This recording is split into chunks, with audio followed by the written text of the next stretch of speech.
So what I want to do this time is talk about just a few issues. We're going to start by talking about cultural divergence.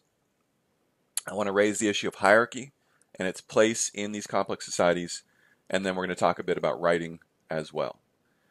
So we actually, towards the beginning of the lecture, talked about this issue of the common ecology of the Great River Valleys. And obviously we have the rivers themselves as a common trait, but also just the climate, which is a fairly dry climate, semi-arid. We have easily workable soils in all these places. And what all that means is you have the possibility of irrigation, which is so vital for large-scale agriculture. So as we take that kind of broad view, if you remember on that first lecture, we did that thing where we kind of took the narrow view and then zoomed out. We're now in this broad view, and in the broad view, we find are these similar places. Dry climates or semi-dry, semi-arid climates with big rivers across these fairly large plains. However, this is also the era where we probably reach our greatest level of diversity. If you remember that idea of simple sameness to diversity to complex sameness, this is the era where there's the greatest differentiation. As civilizations, as these complex societies are first forming, they're becoming diverse. And so when we talk about this diversity, what we're really seeing is what we call cultural divergence. All right, so divergence is where things move in different directions. During the time of simple sameness, we have peoples spread fairly widely, but living very similar lives. We've reached a point now with the settling down of people, with people now living in particular environments, with particular challenges, that you see more and more of this cultural divergence. And so what we mean by that, essentially, and fairly simply, are differences in political structure, in religion, in trade, and the importance of trade, in writing, and in social structure.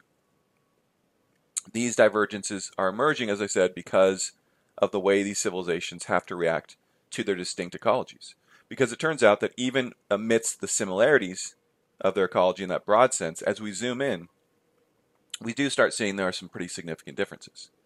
And so the big question for you guys for this week is, while I'm clearly saying here there are these divergences, there are these differences, I've also talked about the broad similarities. And so you have to now write about which of those is more significant to you. You know, do you choose to take that broad view and see them as basically variances on a similar type, right? Yeah, they're all river valleys. Yes, they do have differences, but it's more interesting to think about them as sharing things in common. Or do you take the different view, which is that the narrow perspective is probably more correct, and that yes, in this very, very, very broad sense, there are river valleys, they're semi-arid, they're easily workable soils, all that kind of stuff. But Egypt is just fundamentally different than China. And China is so different from the Indus Valley. So that's what you're going to be writing about. There's obviously no right answer to this. I go back and forth myself. I used to be much more of a believer in the idea that the similarities outweigh the differences. I have come around a little bit to the importance of those differences as well. But I would say I'm actually pretty much in the middle now. That there's important parts of seeing the similarities, but it is more important than I used to think to recognize those differences. So, you know, I will accept you taking a middle ground as I did. It's pretty weak, I will admit. Take a stand. I would ask you to do. And you know, I think one of the things we often do in academics is you don't always have to necessarily totally agree with what you're arguing. That when you get assignments like this, what the instructor is looking for is not that you have this deeply held view that you're willing to, you know, kind of die for, but that you can construct a solid argument, making use of the available information. So don't at all think that, you know, I'm going to hold you to this opinion or anything like that, or I'm going to judge you based on your opinion.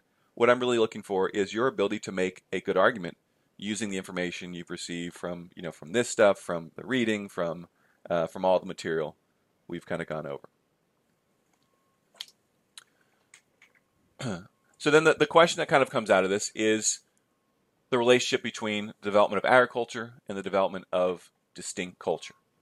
And culture we're defining now, and this definition is really significant. We're going to come back to it a little bit when we get to some other things. But culture being defined as socially transmitted behavior, beliefs, institutions, and technologies that a given group of people or peoples share.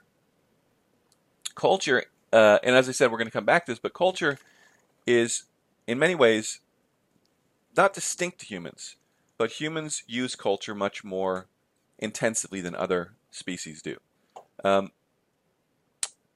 In terms of kind of biological evolution, we still are evolving, we're still changing, but one of the sources of human success is our adaptability, that we've been able to go into all these different environments, tackle all these different challenges, and thrive in many different environments.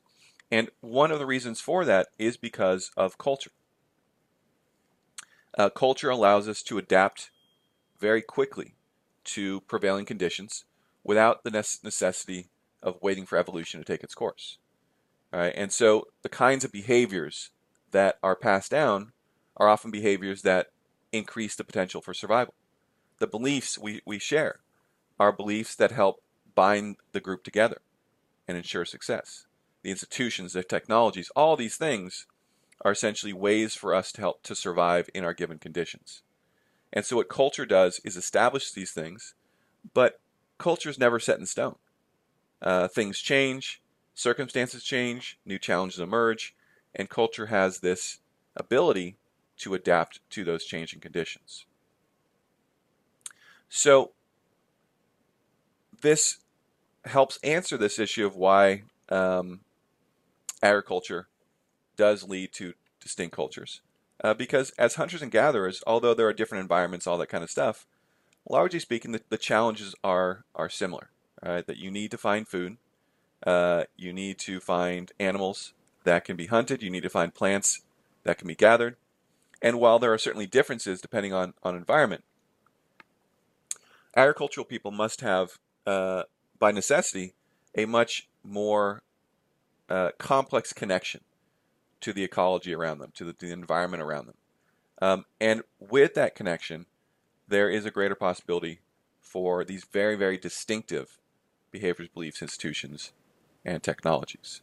So it's not to say that distinct cultures did not exist before agriculture, but that agriculture intensifies this process of distinctiveness by forcing people to live extremely closely with very, very particular environments, as opposed to shifting between environments, between ecologies, and then having these kind of broad adaptations that allow them to survive across a number of different environments. All right, now one big effect, and this is something that is not distinctive, it's not an example of divergence as much, is that as we move to complex societies, there is a steady downward trend in the status of women. All right, now this is something that does not happen as quickly everywhere, it does not happen as intensively everywhere, but virtually everywhere where we see the birth of agriculture and the establishment of complex societies, complex civilizations, we are seeing this trend towards lesser autonomy for women. In the time of the Ice Age, as art is first flowering, nearly all the depictions of humans were depictions of women. In the Tufian culture, as we talked about, there's not a lot of burials to suggest, status. But the one burial that really does suggest that most is a burial of a woman. There is every reason to assume and to believe that in the late forger societies, at the very least, women's social standing was equal, if not greater, than the social standing of men. Particularly, we can imagine, as gathering of these cereal grasses became more significant. Remember, it was the women who gathered the barley, who gathered the wheat. It was therefore the women who best understood those crops.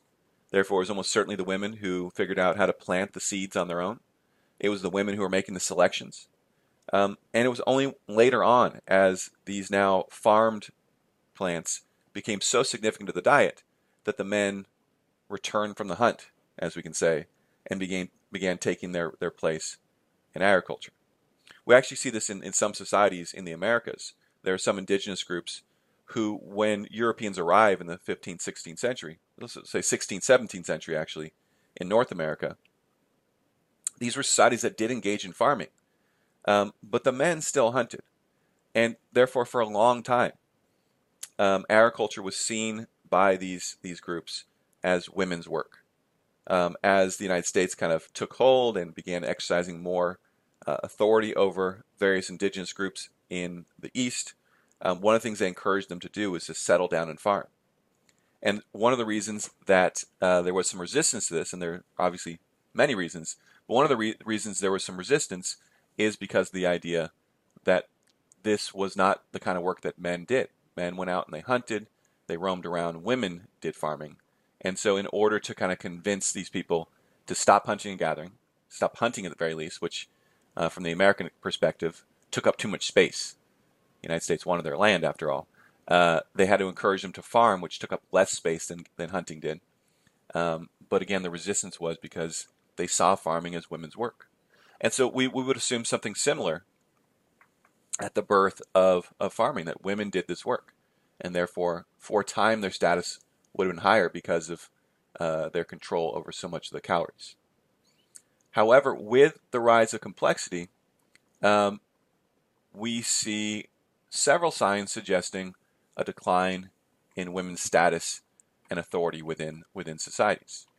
Now, why this is more mysterious than I think people sometimes think. There's this assumption that, of course, because men are stronger than women on average, that they would become the power holders in these societies. That does not really hold. After all, our leaders are not generally the strongest people in the society. There doesn't seem to be much of a link, after all, with strength and then those who rise to leadership. In fact, leadership is often more based on people who have good social relationships, people who can be charismatic, people who can be convincing, people who can get along with lots of different people. And there's no reason to think that those skills are particularly male skills. If anything, there's a lot of suggestion that women are actually better at those kind of things. So just looking at pure strength does not really work. Now, what people also will say sometimes is the rise of warfare is the big determinant here. And the reason for that is, again, they would say, well, men are just better suited for warfare. And as war becomes important, those who can go off to war and be successful and lead others into war are going to rise in status. And because men are the sex that is more prone to engage in those activities, they would have to ultimately be the leadership. But again, there's not much to suggest it's true. There is traditions around the world of female warriors. There is nothing to suggest that warfare was purely a physical act and that women would have been incapable of that kind of physical act. There's all kinds of examples historically of women engaging in tremendously difficult labor. I mean, literally labor, right, in terms of childbirth. But, as we saw in our film last time in New Guinea, as the men are off kind of playing around and shooting their bows off, the women are literally cutting down trees. They are processing those trees. It was tremendously physical labor. So the idea that women would not be capable of the kind of physical acts necessary for warfare just doesn't hold up historically. There's plenty of counterexamples. What makes more sense, and by the way, I'm not saying this is definitive. This is an issue that will always be debated. But as warfare becomes more significant in human societies, as agriculture develops and kind of complex society develops, it's men who tend to be the warriors, and not because necessarily of any physical traits, but simply for the fact that women are more important for the survival of a society than men. And that's for the obvious reason that women can bear children and men can't. A society can survive with few men and a relatively greater proportion of women, but it's not going to survive as well with few women and a relatively greater proportion of men. Right? You need those child bearers. In addition, the needs of child care at this time, and particularly nursing, kept women generally closer to home, something that is often more difficult when wars are involved. And so it's possible that men become warriors more so than women not because of these kind of physical traits, but more so because women could not be sacrificed in war. Women were too important for the overall survival of the society. Now, that decision, or the kind of decisions, or however that is, we kind of get to that, um, is happening at different times in different places.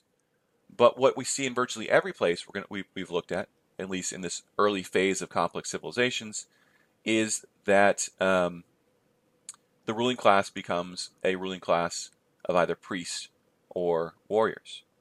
Now, initially in many of these civilizations, women commonly were priestesses. They did have this role, this spiritual role. Women shaman were very, very prominent in an earlier period as well. But eventually, the warriors seem to kind of usurp the authority of the priests. And increasingly, we see the rise of these kind of warrior kings.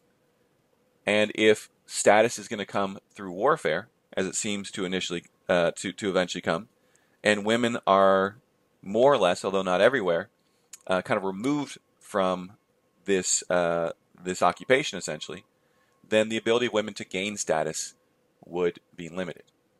So again, I'm not positing that as the answer. I don't know if we'll ever have the answer, short of a time machine, and even that would be complex. But it's one way of explaining the rise of male power, the reduction of female status and power, and one that does not rely purely on this kind of physical argument. Because like I said, there is no real correlation between strength and then leadership historically. Often kings are not particularly physically powerful. All right. So again, this is an example of not cultural divergence, but an example where we can make generalizations.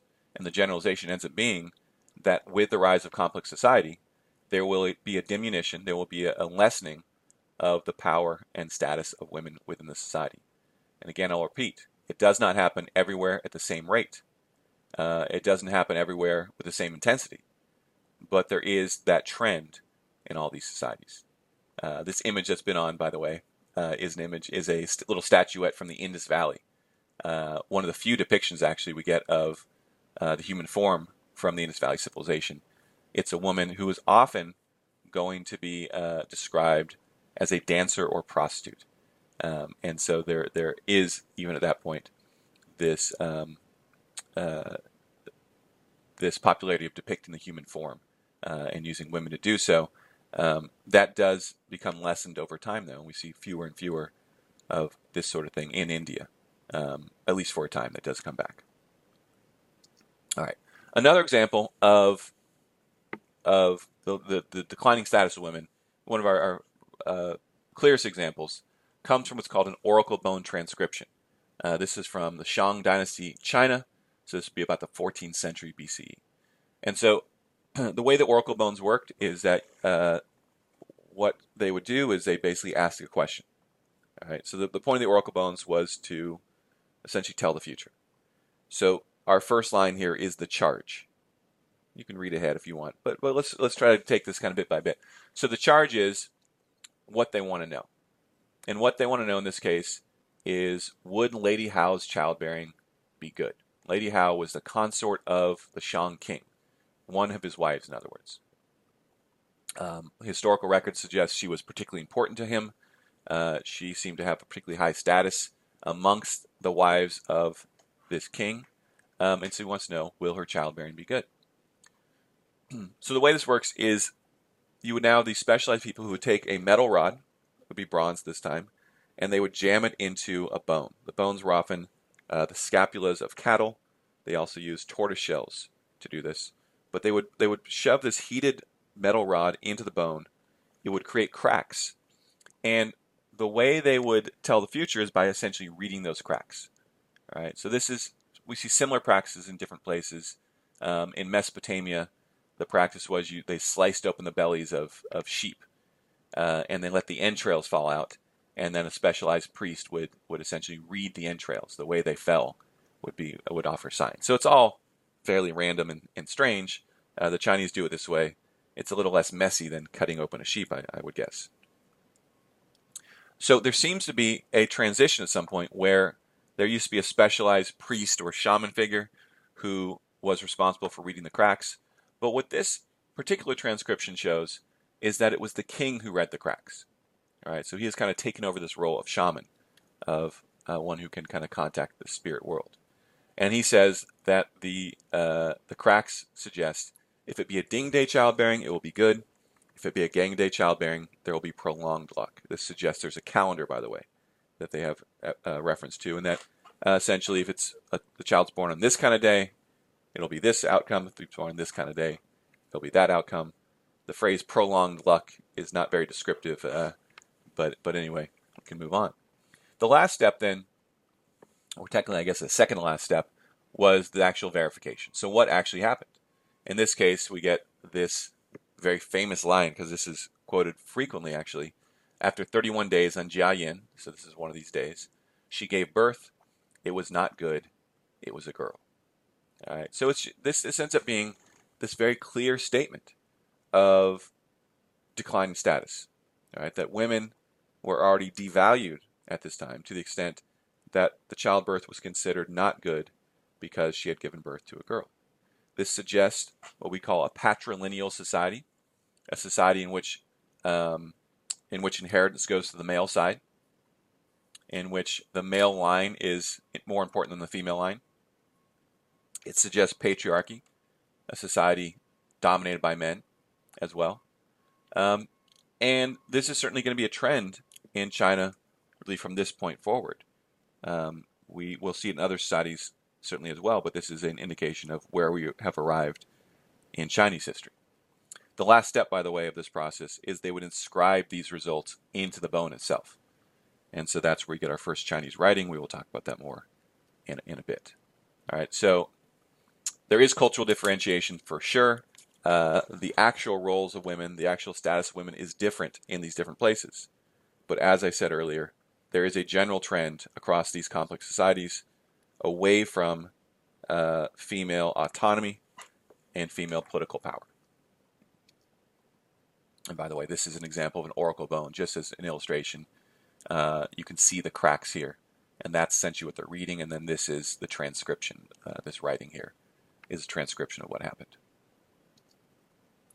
All right, so actually jumping off from this issue of male and female power is this broader issue of hierarchy. All right, so this is another example actually where we have some generalizations we can make. And the big generalization is that hierarchy comes into existence across all these civilizations. The question then becomes, is this necessary? All right, do complex societies require hierarchy, or do they merely encourage hierarchy? Now, we don't have a good answer for this. This is not something we can fully answer. What we can say is that hierarchy has developed in all these complex societies. We don't really have an example of a complex society absent hierarchy. As I just said, do complex societies require it or just encourage it? Now, one way to look at hierarchy, and I think an interesting way to look at it, comes from this scholar named Yuval Noah Harari. He wrote this book called Sapien. I've actually quoted it a few times already in the first few classes. I will do it one more time. I think it will be the last time I'll use it this semester, a little bit later on in this particular talk. So what Harari says is not necessarily an answer to this question, but information that kind of helps us understand why hierarchy is important in complex societies. He says hierarchies serve an important function. They enable complete strangers to know how to treat one another without wasting the time and energy needed to become personally acquainted. One of the real big changes that's coming from the emergence of these larger and larger and more complex societies is how much more often strangers are going to encounter each other. We talked about the kind of imagined realities, what we'll also call the imagined order, right, and why that's important for social cohesion. It allows strangers to have things in common as long as they believe in the same imagined reality or imagined order. Hierarchy kind of serves a similar purpose in that in particular societies, hierarchy will be marked in various ways. But usually, almost always, hierarchy will be visually recognizable, meaning that you can encounter somebody on the street, somebody you've never met before, And you will be able to identify their place in the hierarchy based on the way they dress, based on the way they wear their hair, based on these various physically visible characteristics.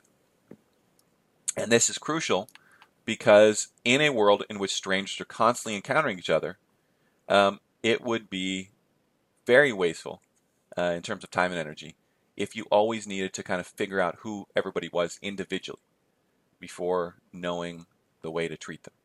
All right. So hierarchy kind of simplifies that. Hierarchy creates these clear gradations. Hierarchy establishes various roles for people. And hierarchy allows us to know things about others without this necessity of personal acquaintance, of small talk, basically, right? And so that's an interesting way of looking at this. Again, we can't fundamentally say whether hierarchy is necessary or just encouraged, but it's certainly present in all these societies. And Harari's explanation for this does make some sense. It fits again into this idea of just having an order that we all understand. And as long as we understand that order, it will reduce the frequency of hostility. It does not get rid of that possibility, but it reduces it. A bunch of strangers living together who know nothing about the other, who have no shared ideas of who they are, what they represent. That's a very dangerous situation. All right, so let's talk further about hierarchies in the River Valley civilizations. This now will get us further into the kind of differentiation, the differences we see. All right, so in Egypt,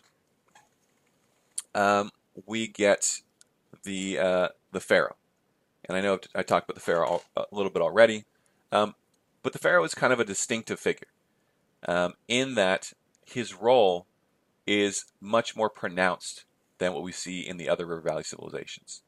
The pharaoh is not just a king, not just a ruler. He is a living god. Now, we will see in all these places, with the exception of the Indus Valley, where we just don't have the information, that kings, that rulers, do have some kind of spiritual role. But what that often means is they have some kind of connection to the spirits. Whereas in Egypt, we see something a little more intensive, and that is the king, the pharaoh, is literally a god himself. All right.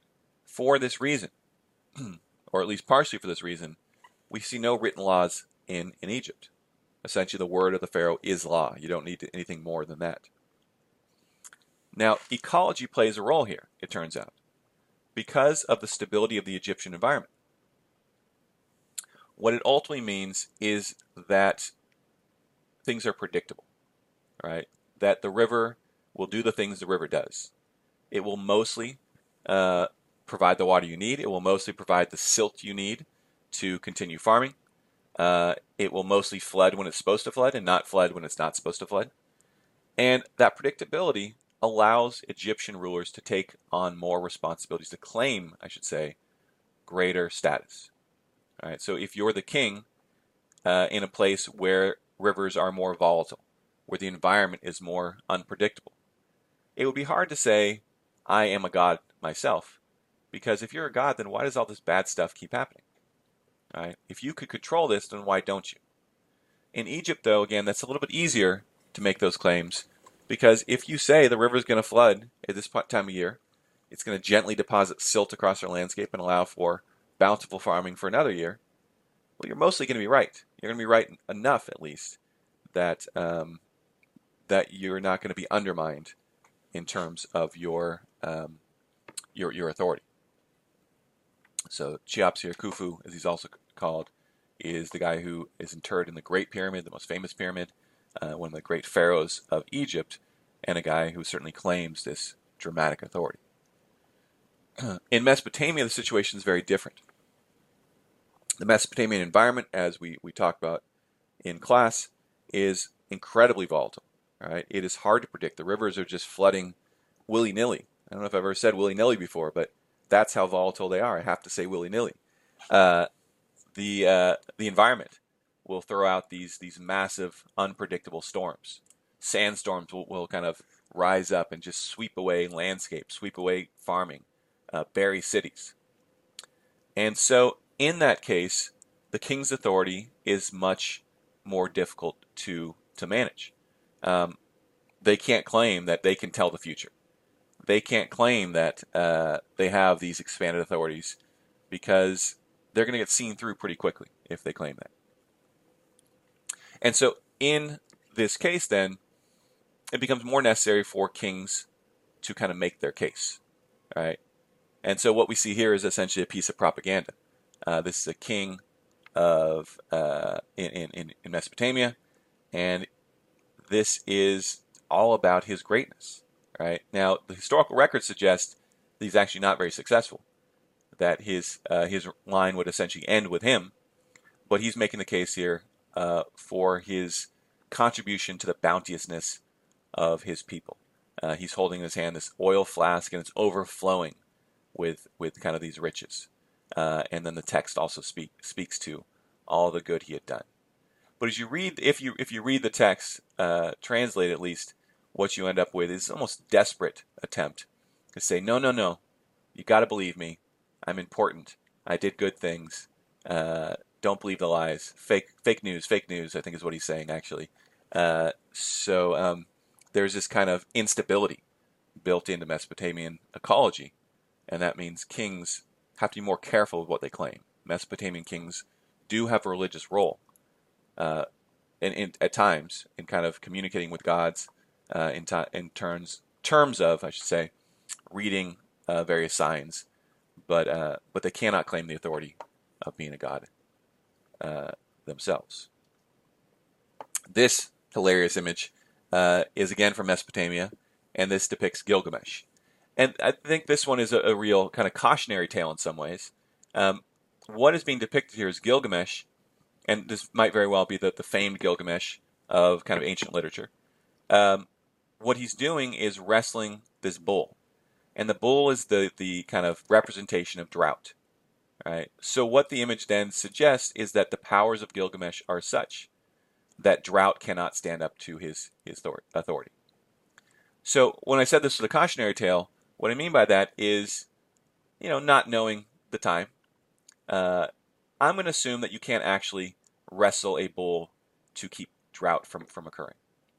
And people who claim they can wrestle drought to the ground like this are claiming authority they cannot actually control. They can't actually maintain. And so where there are rulers who are claiming abilities that are beyond their actual capacity, are going to be in a difficult situation. They're going to put themselves in difficult situations because drought is going to come. In Mesopotamia, it's going to happen relatively frequently. And any claims that you can keep it from happening are always going to be problematic. All right, so let's talk about written language now. And just on the issue of hierarchy, as I said, we don't really have a good sense of what was going on in the Indus Valley. There is some reason to suspect, at least, that the Indus Valley civilization was not quite as hierarchical as the others, that it was a bit more egalitarian than the others, but there is still some suggestion of an elite class of people. If not a single individual dominating the society, at least an elite class of people who lived more comfortable lives than the rest. All right, so let's talk about written language.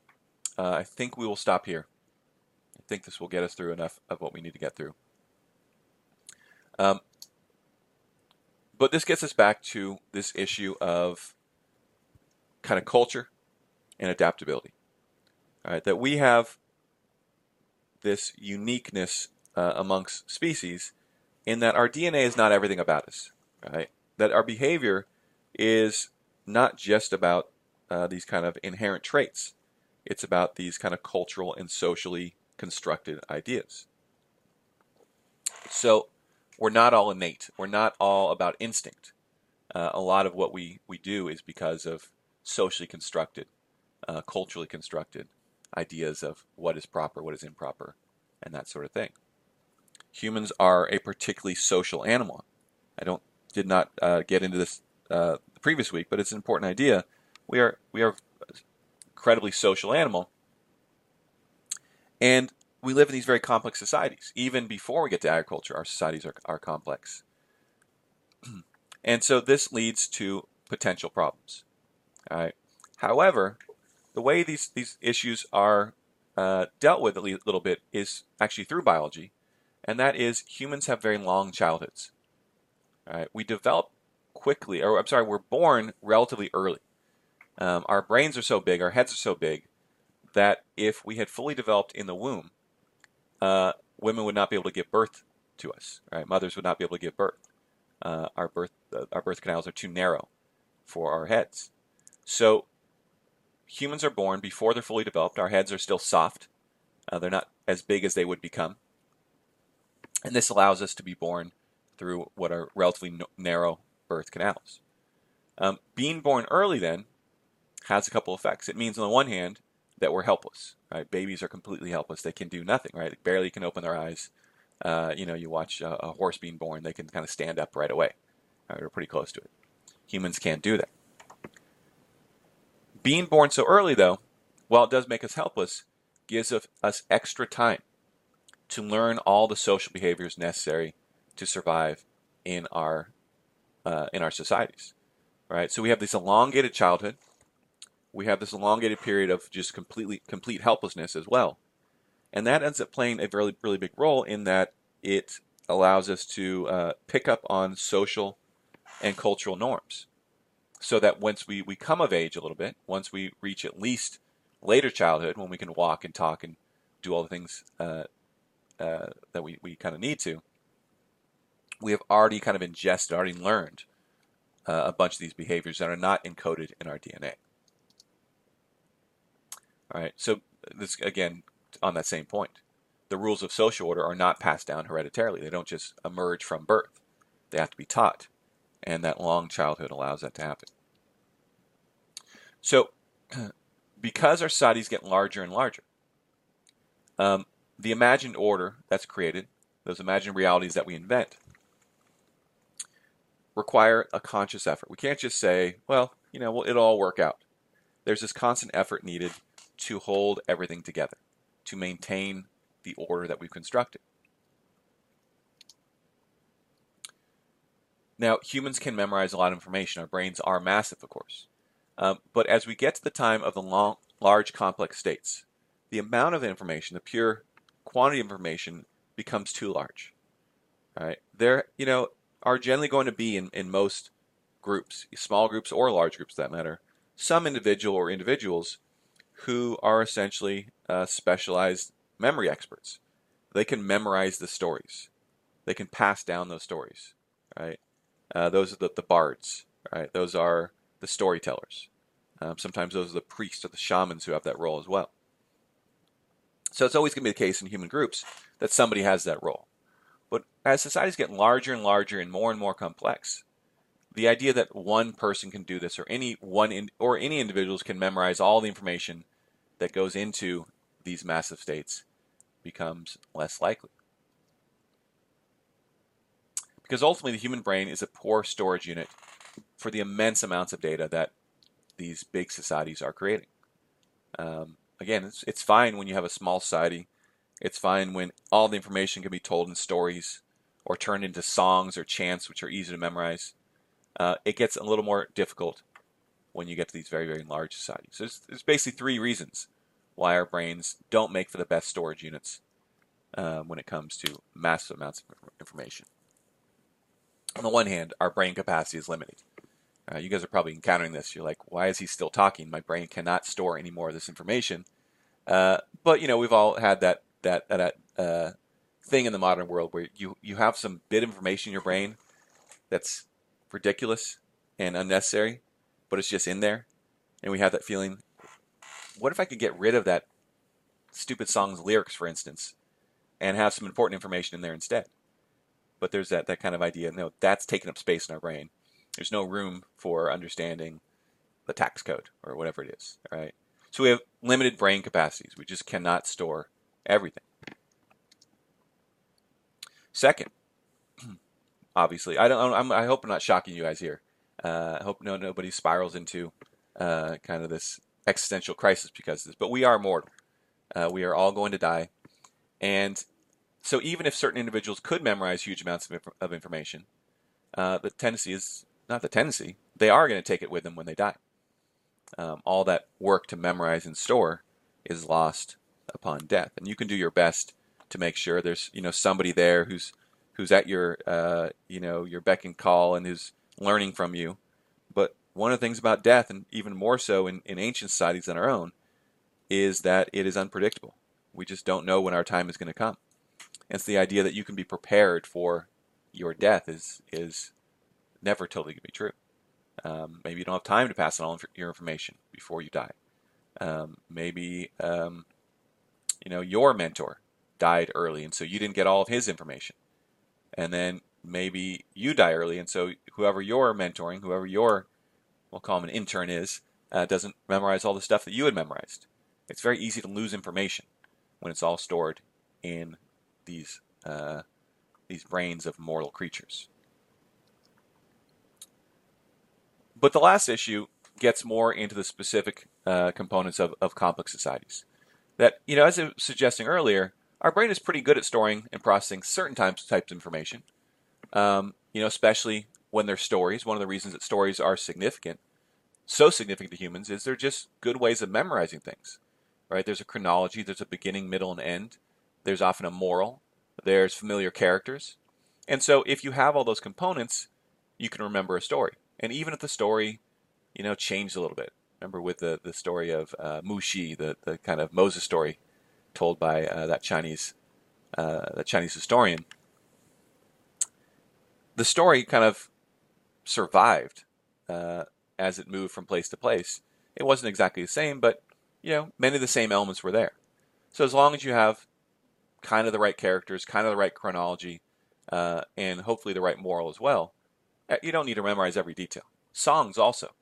One of the reasons that songs are so important is that they're mnemonic devices. They're devices that help us memorize things. What we're not really good at, apparently, though, is dealing with large amounts of mathematical data. And this is what complex societies are generating to huge degrees. This is data about calendars, about the cycle of the year. This is tax data. This is population data. And this just doesn't store very well. And so it seems as if, as this happens, it becomes more and more necessary for these societies to develop some kind of system by which they can record this mathematical data. And that's where we get written languages. Written languages are not universal in complex societies. The Inca Empire is our most famous example of an empire that did not have a writing system, but they did have actually a system of recording information. They did so through this knot system. They would take ropes and they tied knots in them, and that would kind of you could read those. So it's not technically a written language, but it is an information storage device. So from essentially the third millennium, we get our first writing systems. This is going to be in Mesopotamia. It's a system called cuneiform, and what they would do is they create these clay tablets, and they would make these marks in the clay. The first writing in virtually every society, or at least most frequently, the first writing is not going to be stories. It's not going to be, those kind of fun things. It's going to be kind of dry data, because this is the information that was harder to keep. And so in Mesopotamia, the earliest records are, records of sheep and taxation and stuff like that. And only later on do we start seeing the stories. Gilgamesh, obviously being the most famous. But there is a sense that those kind of stories are in some ways too important to write down. That in the case of those stories, you want somebody who's specialized at kind of remembering, and then telling those stories. And that will continue on, for thousands of years. The Iliad, the famous Greek story of this war between Troy and Greece. That story was much older as kind of oral literature. It was a story that was told. It was not written by Homer. It was a story that was told by Homer, and then only much, much later was it written down. We see this over and over again, that the kind of really important stories are oral before they become written down. And that's often much, much later on, hundreds of years, if not thousands of years. The earliest writing systems are almost all what we would call logograms. All right, and so we see this in Egypt with the hieroglyphs, Mesopotamia with the cuneiform, and with the Chinese logograms. Now, what logograms essentially are these characters. All right, they are sometimes based on the thing they're representing. You can see the way that in Egyptian hieroglyphs, the the glyph for rain kind of looks like rain falling from the sky. That sun is round, right? That a beer jug kind of looks like a beer jug. That a cobra kind of looks like a cobra. And so hieroglyphs are a little bit pictographic in that sense. They do rely on a little bit on what the thing looks like, but not entirely actually. You see in Chinese, similarly, there is some connection between the thing being represented and then the symbol as well. And then also you see that in cuneiform. But what logograms really are is not necessarily pictographs where the thing is represented by the way it's depicted in the symbol. That the way logograms work is that each symbol contains meaning. All right. And this is true of all three of these early written languages. This is different from alphabetic languages, like we have now, in which the symbols represent sounds.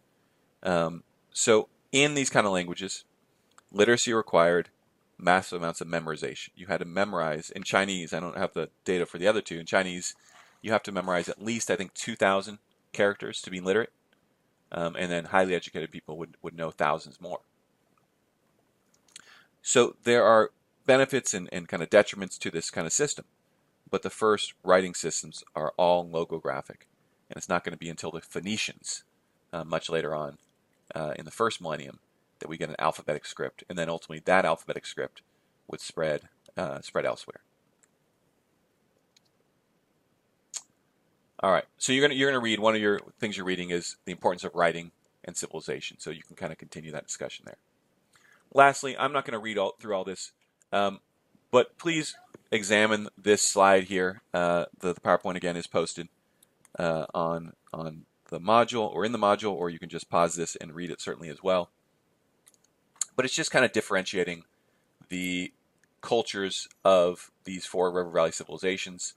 And then based on what you know about the ecology, you can maybe make this connection between why in China kings have these particular powers, why various elements of their society would result from their particular ecologies.